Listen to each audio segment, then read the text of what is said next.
semua dapat berkumpul. Walaupun mohon maaf sekali ya keadaannya sangat minim gitu, sempit. Tapi tidak masalah, yang terpenting kita semua dapat bersilaturahmi dan semoga kita semua dalam lindungan Allah Subhanahu wa taala. Amin. Baik, sebelumnya kalian sudah tahu belum kita hari ini akan melakukan kegiatan apa? Konseling kelompok. Ya, betul. Kita di sini akan melakukan konseling kelompok.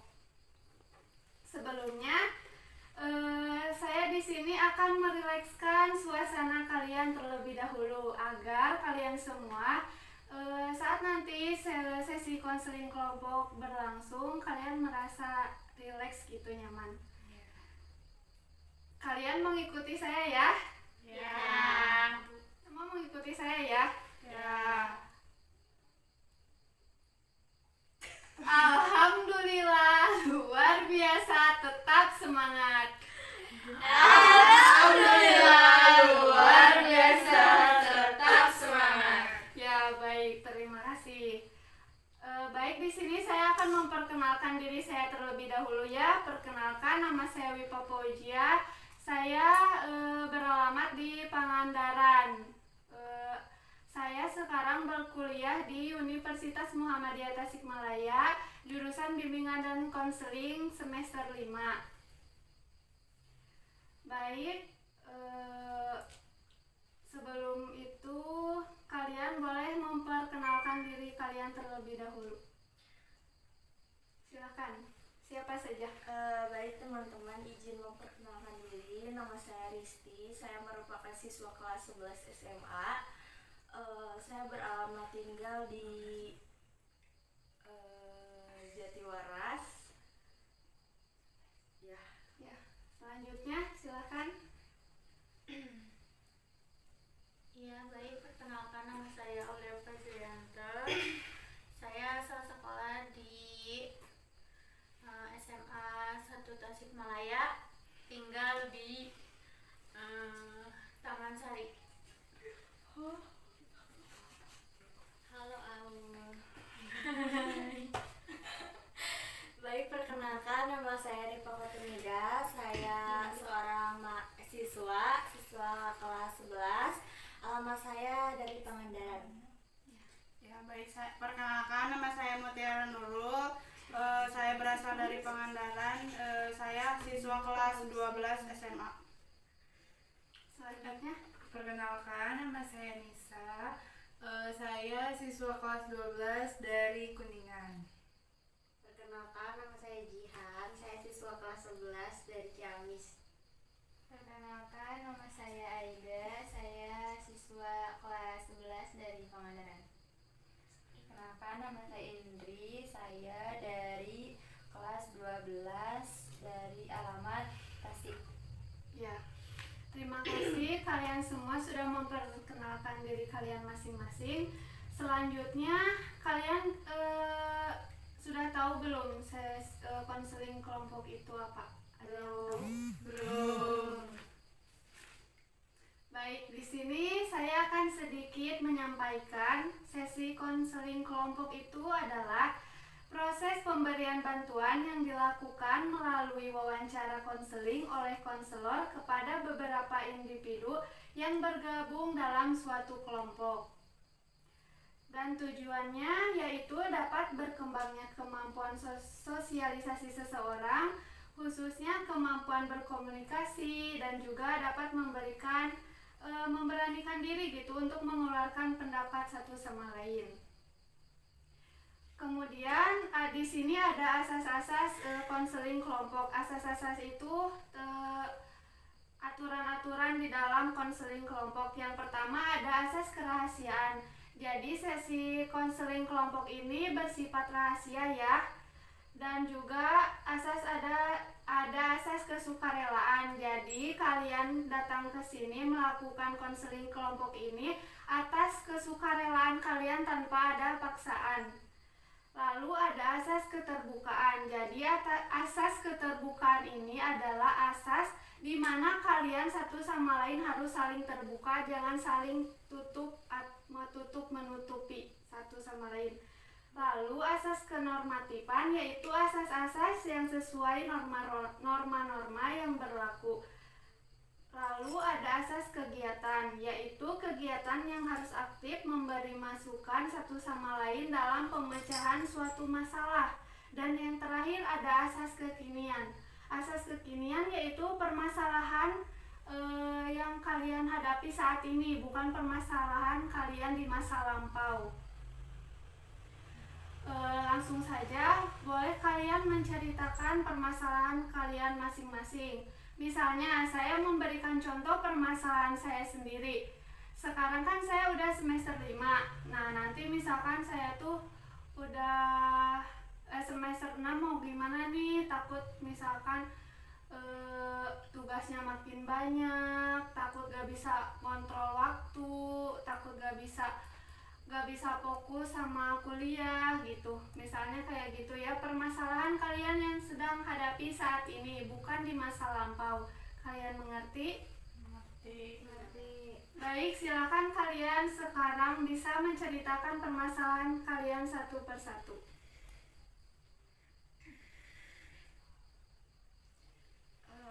Baik. Saya mempunyai permasalahan. Saya kan merupakan siswa kelas 11. Sebentar lagi saya akan menuju ke kelas 12 dan akan lulus. Nah, saya selalu mencemaskan. Saya itu takut untuk mendapatkan pekerjaan dikarenakan saya merupakan siswa di daerah terpencil. Nah, di daerah tersebut itu sangat minim pekerjaan. Mungkin seperti itu teh. Ya, baik. Mungkin saya tampung dulu ya untuk permasalahan kalian. Kita sampaikan permasalahan kalian satu persatu terlebih dahulu. Oh iya, baik. Jadi di sini permasalahan saya itu khawatir akan saingan masuk kuliah dan kerja kayak gitu. Ya. Kebetulan kelas berapa?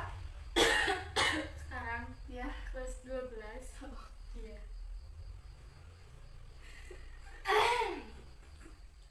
Baik, kalau permasalahan saya kan sekarang kelas 11, sebentar lagi saya kelas 12. Nah, yang saya takuti itu permasalahan yang sampai sekarang terngiang-ngiang gitu ya. Nah, saya takut untuk melanjutkan perkuliahan saya. Jadi misalkan nanti melanjutkan perkuliahan saya tuh tidak masuk ke jurusan yang saya inginkan. Seperti itu. Ya, baik. Lanjut dulu ya. Iya. Silakan Teh. Kalau saya mungkin permasalahannya bingung ya mau kuliah atau kerja karena orang tua tidak memperbolehkan jauh gitu dari orang tua. Iya, jadi gak boleh jauh-jauh gitu. Iya, nggak boleh. Gak diizinin. Iya, enggak.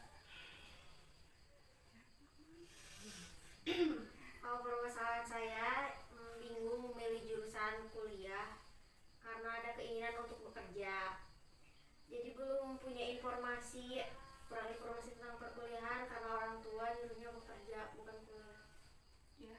Jadi nyuruhnya bekerja gitu orang tuanya. Nyuruhnya kuliah bukan bekerja. Oh, nyuruhnya kuliah bukan bekerja. Iya. Lanjut. Jadi saya itu bingung mengenai passion diri saya dalam memilih karir. Ya. Selanjutnya. Kalau saya permasalahan saat ini kan sebentar lagi saya akan lulus dari SMA ya. Nah, terus saya mau kuliah sambil kerja tapi saya bingung buat bagi waktunya gitu. Oh, jadi gak bisa ngatur waktu gitu, Ya, kurang takut gak bisa ngatur Berarti waktunya. kurang disiplin gitu waktunya. Selanjutnya. Kalau saya sih permasalahannya orang tua saya itu menentang saya masuk universitas yang saya inginkan karena Mungkin lokasi ya, soalnya selama ini kan saya belum pernah jauh gitu. Iya. Mungkin itu yang bikin orang tua saya nentang ini. Tapi kalau misalkan jauh dari orang tua, apakah kamu berani nanti buat Ya, jauh dari orang tua? Kalau dari saya sih berani-berani aja, cuman dari orang tua saya yang nggak ngizinin. Baik, kalau begitu saya sudah mendengarkan permasalahan kalian yang sudah kalian sampaikan kepada saya. Baik, menurut kalian permasalahan siapa saja yang harus kita bahas kali ini, yang harus kita selesaikan? Permasalahan Rifa Permasalahan Ripa, terus? sama Rizky. Ya, apakah kalian setuju semuanya untuk permasalahan kita hari ini akan menuntaskan permasalahan tentang Ripa dan Risti? Setuju. Baik, kalau begitu silakan untuk Ripa menjelaskan bagaimana sih permasalahannya gitu. Iya baik teh. Sebelumnya saya ucapkan terima kasih. Jadi permasalahan saya kan sekarang saya kelas 12. Saya melanjutkan kuliah, tetapi saya menginginkan satu jurusan yang saya minati, tetapi saya takut gitu teh, tidak diterima atau tidak masuk ke dalam jurusan tersebut karena saya bisa dibilang tidak percaya diri dan selalu merasa pesimis gitu. Ya. Jadi emangnya kamu ingin masuk ke universitas mana dan jurusan apa ya? Saya ingin masuk ke Universitas Indonesia dan ingin masuk fakultas kedokteran. Oh, wah, cukup sulit ya. Keinginan kamu ingin masuk di Universitas Indonesia dan jurusan kedokteran. Iya betul teh, seperti itu. Silakan sekarang bagi teman-teman yang ingin bertanya kepada Ripa tentang permasalahan yang sedang Ripa hadapi saat ini. Saya izin bertanya. Saya ingin bertanya kepada Rifa, apa yang menyebabkan kamu tidak percaya diri dan merasa takut tidak diterima di dalam jurusan tersebut seperti itu? Oh iya baik. Karena saya takut jika nilai saya tidak memadai gitu teh, dan tentunya pasti banyak persaingan gitu yang jauh lebih baik yang lebih pintar dari saya gitu. Baik, selanjutnya ada lagi yang ingin bertanya. Izin bertanya, jika kamu benar-benar tidak diterima dalam jurusan tersebut, apa yang akan kamu lakukan? Mungkin saya akan terus berusaha sesuai dengan kemajuan atau kemampuan saya yang terbaik gitu, dan menampilkan yang terbaik. Nah, dan jika tahun sekarang saya tidak masuk ke dalam jurusan tersebut, maka mungkin saya akan terus mencoba tahun depan lagi gitu untuk Baik, untuk teman-teman, apa ada lagi yang ingin bertanya kepada Ripa? Saya ingin bertanya kepada Rifa, apakah kamu sudah mempersiapkan atau merencanakan apa saja gitu agar kamu itu keterima di jurusan tersebut? baik. Saya selalu berusaha belajar semampu saya dan sebaik mungkin karena supaya saya masuk ke dalam jurusan tersebut yang saya inginkan. Seperti itu. Baik, untuk teman-teman semuanya, bila ada saran atau masukan kepada Ripa, silakan kalian keluarkan pendapat kalian sekarang. Menurut saran saya buat Rifa, kamu harus tetap percaya diri terhadap kemampuan yang kamu miliki, dan juga kamu harus belajar semampu kamu, sebisa kamu. Juga harus banyak bergaul dengan orang yang udah berpengalaman buat masuk ke dalam jurusan tersebut agar bisa menopang kamu untuk bisa mencapainya. Baik, terima kasih Jihan untuk masukannya kepada Ripa. Iya baik teh. Tentunya saya juga akan terus mencoba untuk mencapai keinginan itu. Baik, benar sekali ya apa yang disampaikan oleh Jihan tadi. Kamu harus tetap semangat dan jangan menyerah karena tidak ada proses yang mengkhianati hasil.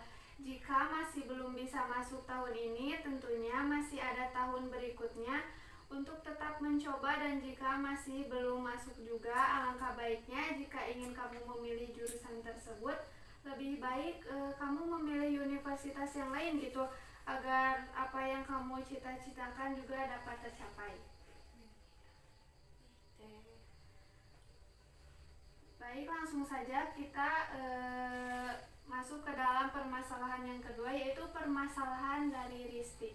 Silakan Risti untuk menceritakan permasalahan yang sedang kamu hadapi saat ini.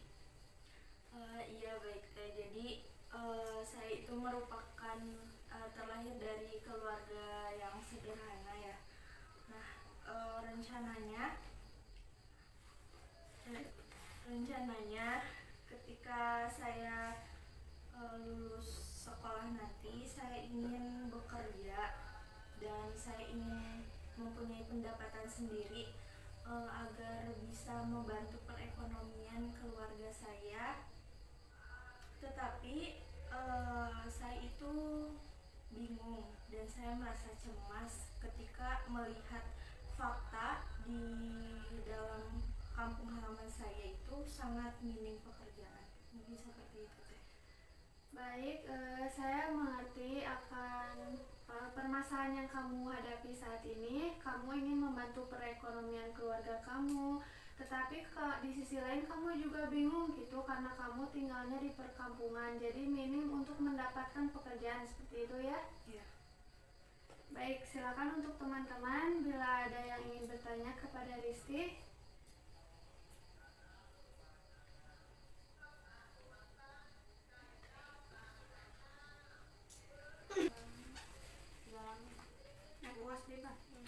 Baik, baik untuk teman-teman bila ada yang ingin bertanya kepada Teh Risti, dipersilakan. Mungkin saya di kampung kan pastinya banyak perkebunan gitu ya dan pesawahan. Mengapa kamu tidak bekerja sebagai petani atau tukang kebun?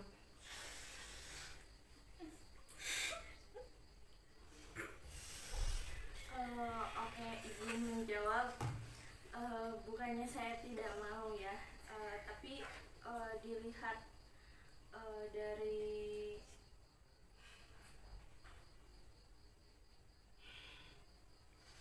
Teman semuanya, apakah ada yang ingin ditanyakan kepada Risti? Silakan. Mungkin saya di kampung kan pastinya banyak perkebunan dan juga pesawahan ya. Mengapa kamu tidak bekerja sebagai petani atau tukang kebun gitu? bukannya saya tidak mau ya teh, tapi dilihat dari kalau misalnya saya menjadi petani atau saya nantinya bercocok tanam di sana, mungkin akan membutuhkan waktu lama untuk mendapatkan penghasilan tersebut kan.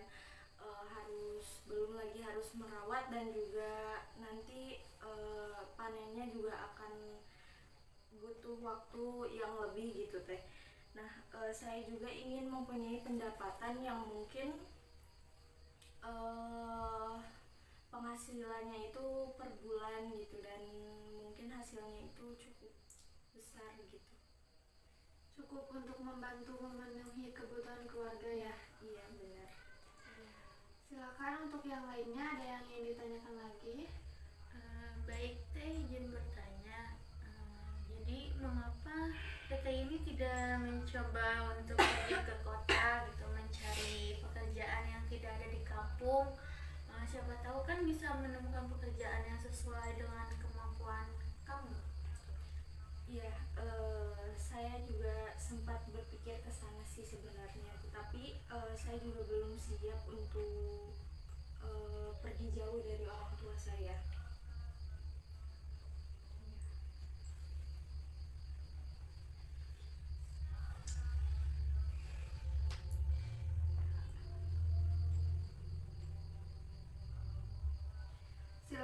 untuk teman-teman juga bila ada masukan atau saran yang ingin kalian sampaikan untuk permasalahan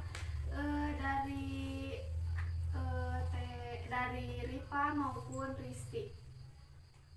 Oke, saya Teh. Menurut saya itu sarannya jika Anda itu masih belum bisa gitu jadi orang tua dan tetap ingin bekerja, lebih baik Anda mencari pekerjaan di kampung atau siapa tahu ada pekerjaan yang cocok yang belum Anda ketahui selain menjadi petani begitu. Dan ya seperti itu. Benar ya apa yang disampaikan Aida tadi. Jika kamu belum siap jauh dari orang tua gitu, lebih baik kamu mencari di kampung terlebih dahulu sambil menunggu diri kamu siap gitu untuk pergi ke kota dan juga untuk siap jauh dari orang tua juga. Baik, benar ya apa yang disampaikan Aida tadi. Jika kamu belum siap jauh dari orang tua, lebih baik kamu mencari terlebih dahulu pekerjaan di kampung gitu. Sambil menunggu diri kamu siap pergi ke kota dan siap jauh dari orang tua kamu untuk mencari pekerjaan yang lebih baik mungkin daripada di kampung. Kamu setidaknya sudah berusaha untuk membahagiakan orang tua kamu, ingin membantu perekonomian keluarga kamu gitu. Oh iya, baik Teh. Terima kasih kepada Teteh dan semua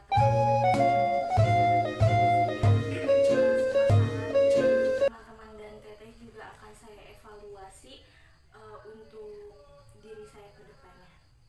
Ya, mungkin dicukupkan sekian ya konseling kelompok sekarang kali ini. Kalian punya apa sih yang kalian dapatkan dari sesi konseling kelompok ini? Saya Teh, Ya, kalau menurut saya sih dengan adanya konseling ini saya menjadi lebih tahu seberapa penting konseling kelompok bagi saya tentunya untuk dapat hidup secara berkelompok dan menumbuhkan kerjasama antara teman dalam mengatasi permasalahan. Juga dapat melatih setiap individu untuk mengeluarkan pendapat. ya. Terima kasih buat siapa? Nisa. Ya, buat Nisa atas kesimpulannya dari konseling kelompok ini. Silakan ada yang lain lagi untuk menyimpulkan. Mungkin saya Teh, menurut saya konseling kelompok juga merupakan sarana untuk menunjang perkembangan yang optimal untuk masing-masing individu dan juga dapat memperoleh berbagai bahan masukan atau pendapat dari orang lain yang berguna untuk menunjang kehidupan sehari-hari gitu Teh. Ya, baik Indri, terima kasih untuk kesimpulannya. Jadi konseling kelompok kita hari ini dicukupkan sekian ya. Semoga permasalahan Risti dan Ripa mendapatkan evaluasian untuk kedepannya. Cukup sekian konseling kelompok kita kali ini. Mohon maaf bila ada kesalahan dan kekurangan dan salah-salah kata yang saya ucapkan tadi. Assalamualaikum warahmatullahi wabarakatuh.